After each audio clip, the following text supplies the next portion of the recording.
আসসালামু আলাইকুম। আজকে আপনার সাথে শেয়ার করব ফুপুর বাসার ভ্লগ ভিডিও।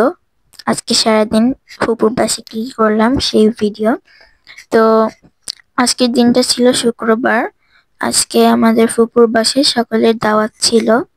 তো সেইখানে চিকেন বিরিয়ানি রান্না করছিল আলু দিয়ে। দেখতে পাচ্ছেন বিরিয়ানিটা এখনো পুরোপুরি রান্না হয়নি, আর একটু চালগুলো সিদ্ধ হবে, শক্ত শক্ত হয়েছে। সেজন্য সে উল্টে পাল্টে ভালোভাবে নেড়ে রান্না করে নিচ্ছিল, আর আমি পাশ দিয়ে সুন্দরভাবে ভিডিও করছিলাম। বিরিয়ানিতে যেসব মশলা দেয় সেগুলো দিয়ে সে সুন্দরভাবে রান্না করে নিচ্ছিল। তো এই তো বিরিয়ানি রান্না শেষ, এখন ওপর দিয়ে বেরেস্তা দিয়ে দিচ্ছে, দেখতে পাচ্ছেন। আর দেখুন বিরিয়ানিটা কত সুন্দর হয়েছে, দেখতে অনেক লোভনীয় ছিল এবং খেতেও মজা ছিল। তারপর এই পাশে করেছিল মাছের দোরমা। এটা কাতলা মাছের দোরমা ছিল। তো এর পাশে করেছিল ডিমের কোরমা। ডিমের কোরমাটাও দেখতে অনেক সুন্দর লাগছিল। তো সবকিছু হাঁড়িতে দেখিয়েছে এতক্ষণ, এখন সবকিছু পরিবেশন করা হয়ে গিয়েছে, সবাই খেতে বসে গিয়েছে। এই যে দেখতে পাচ্ছেন এখানে কাঁচা মরিচ, পেঁয়াজ, লেবু, শসা সব সালাদ একসাথে ছিল। এপাশে বিরিয়ানিটাকে একটি বাউলে সার্ভ করা হয়েছে।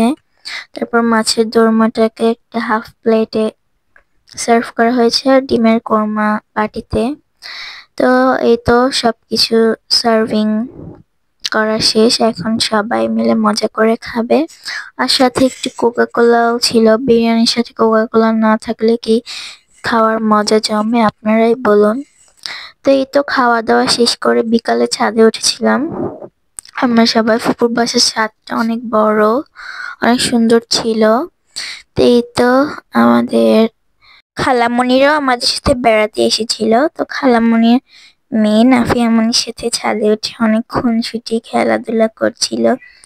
তাদের দুই বোনের এই সুন্দর মুহূর্তটা আমি ক্যামেরা বন্দি করলাম গাছের লতা পাতা ডালের মধ্য দিয়ে, তারা যাতে বুঝতে না পেরে তাদের এই সুন্দর মুহূর্তটাকে নষ্ট করে ফেলে, সেই জন্যই আমি লুকিয়ে লুকিয়ে ভিডিও করছিলাম।